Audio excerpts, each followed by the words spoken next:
नमस्कार, फाइटर समाचार में आपका स्वागत है। पेश आज 23 सितंबर शुक्रवार शाम 7 बजे राजस्थान की खास खबरें।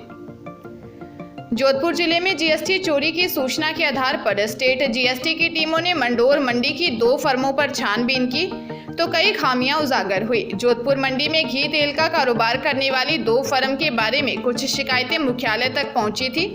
इनकी टेक्निकल जांच में भी शिकायत की पुष्टि होने के संकेत सामने आए। इसके बाद देर रात तक दोनों के यहां जांच का दौर चला। घी तेल के कारोबार में जीएसटी चोरी करने वाले जोधपुर के कई कारोबारी इन दिनों स्टेट जीएसटी डिपार्टमेंट के रडार पर हैं। इन टीमों ने मंडोर मंडी स्थित निर्मल एंटरप्राइजेस और बासनी स्थित दाऊ मिल्क एंड फूड्स के ठिकानों पर टेक्निकल सर्वे शुरू किया।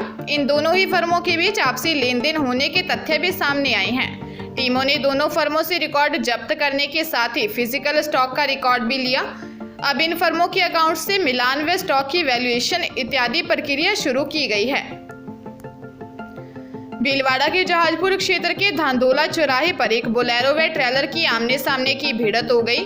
हादसा इतना गंभीर था कि बोलेरो में सवार 3 लोगों की मौके पर ही दर्दनाक मौत हो गई। सूचना मिलते ही पुलिस मौके पर पहुंची, घायलों को हॉस्पिटल पहुंचाया गया।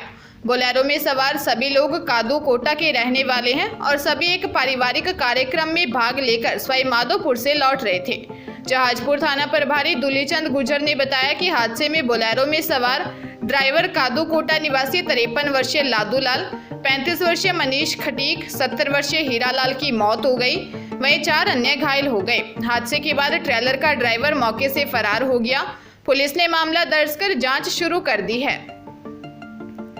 राजस्थान में त्योहारी सीजन पर बिजली कटौती की नौबत आ सकती है। दरअसल राज्य के पास एक बार फिर कोयला खत्म हो गया है और 2062 मेगावाट बिजली बनाने की 9 यूनिट बंद हो चुकी है। प्रदेश में सितंबर में प्रतिदिन पीक आवर्स में अधिकतम बिजली की खपत 15,000 मेगावाट को पार कर चुकी है। सूत्रों के मुताबिक राजस्थान को सारे प्रयासों के बाद सिर्फ 12,500 मेगावाट बिजली ही रोजाना मिल रही है। अभी भी तकरीबन 2,500 मेगावाट बिजली की किल्लत रोज है। छत्तीसगढ़ में राजस्थान विद्युत उत्पादन निगम लिमिटेड को अलॉट कोल माइंस में कोयला खत्म हो गया है। इस कारण 9 रैक यानी 36,000 मीट्रिक टन कोयला आना भी बंद हो गया है। कोयले की सप्लाई में हुई इस कमी के कारण करीब 2,000 मेगावाट बिजली प्रोडक्शन इससे प्रभावित होगा।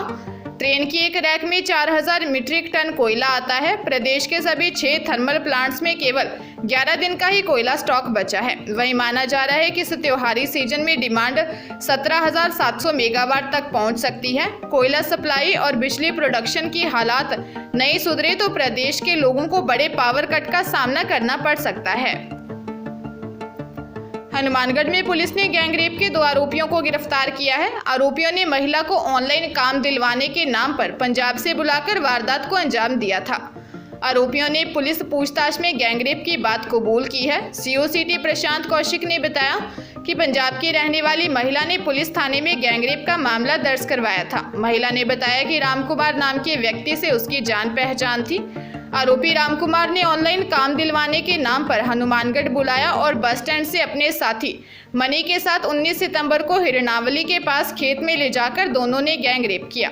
पुलिस ने तुरंत कार्रवाई करते हुए दोनों को हिरासत में लेकर पूछताछ की तो दोनों ने गैंगरेप की बात कबूल कर ली। जयपुर में एक युवक को गोली मार दी गई। जांघ में गोली लगने के बाद हमलावर मौके से फरार हो गए। घायल को एसएमएस हॉस्पिटल में भर्ती करवाया है। पुलिस ने बताया कि गोली हरमाड़ा के घाटी निवासी गौरव की जांघ में लगी है। वह अपने दोस्त सुदामा के साथ दुकान पर बैठा था। इसी दौरान बाइक सवार 2 लड़के आए। दुकान पर बैठे सुदामा से किसी के मोबाइल नंबर मांगने लगे। कुछ देर बाद वापस लौट कर आए। बाइक पर पीछे बैठ लड़के ने जेब से देसी कट्टा निकाला, जिसे देखकर सुदामा वहां से भागा। कट्टा देकर गौरव भी भागा। तभी बदमाशों ने फायर कर दिया। गोली गौरव की जांघ में जाकर लगी। पूछताछ में सामने आया है कि फायरिंग करने वाले रवि और सोनू नाम के युवक थे। इनमें से एक बदमाश तिहाड़ जेल से छुटकर आया है। भरतपुर के सेवर थाना इलाके में एक विवाहिता फंदे से लटकी मिली।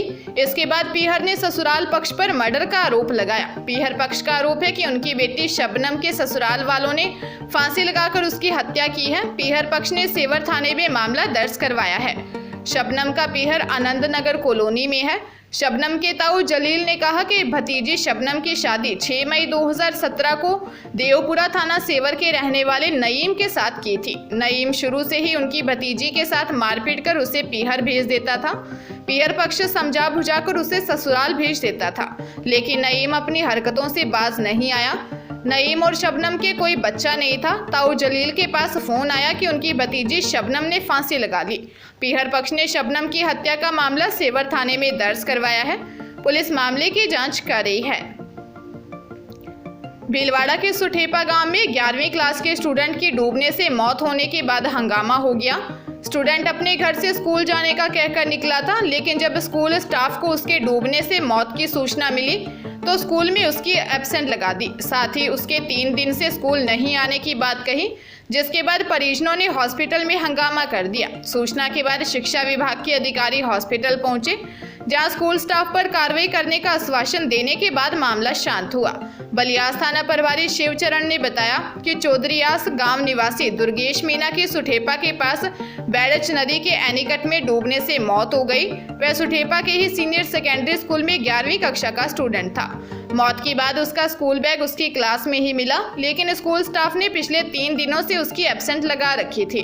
पुलिस मामले की जांच कर रही है। कोटा जिले के उद्योगनगर थाना इलाके में एक महिला ने फांसी लगा ली। उसकी शादी इसी साल फरवरी में हुई थी। पुलिस ने उसके पिता की रिपोर्ट पर पति, सास और जेठ पर दहेज हत्या का केस दर्ज कर जांच शुरू कर दी है। पिता का आरोप है कि ससुराल वाले उसे दहेज के लिए प्रताड़ित करते थे। गुमानपुरा निवासी सुरेंद्र सिंह ने बताया कि बेटी 25 वर्षीय कनिका की शादी इसी साल फरवरी में प्रेमनगर निवासी सुखराज सिंह से हुई थी। सुखराज गाड़ी चलाता है। ससुराल में सास, पति व जेठ अक्सर उसे ताने मारते थे। शाम को बेटी की तबीयत खराब होने की सूचना मिली। इसके बाद बेटे के साथ मौके पर पहुंचे। वहां फर्श पर बेटी पड़ी हुई थी। उसके नाक और मुंह से खून निकल रहा था। गले पर गहरा निशान और शरीर पर संघर्ष के निशान थे। इससे लग रहा था कि उसके साथ मारपीट की गई है। पुलिस ने मामले की जांच शुरू कर दी है। बारां जिले के कस्बा थाना क्षेत्र में देर रात सड़क हादसे में घायल हुए युवक की कोटा में इलाज के दौरान मौत हो गई। कस्बा थाना के एसआई नरेंद्र कुमार ने बताया कि मृतक 21 वर्षीय विष्णु सहरिया रात को कस्बा थाना सहराना बस्ती से अपने ससुराल से गांव के लिए निकला था। हाईवे पर कस्बा थाना व देवरी के बीच में उसकी बाइक भैंस से टकरा गई। घायल हालत में उसे कोटा एमबीएस हॉस्पिटल लाया गया। इलाज के दौरान देर रात उसकी मौत हो गई। पुलिस ने मर्ग दर्ज कर जांच शुरू कर दी है।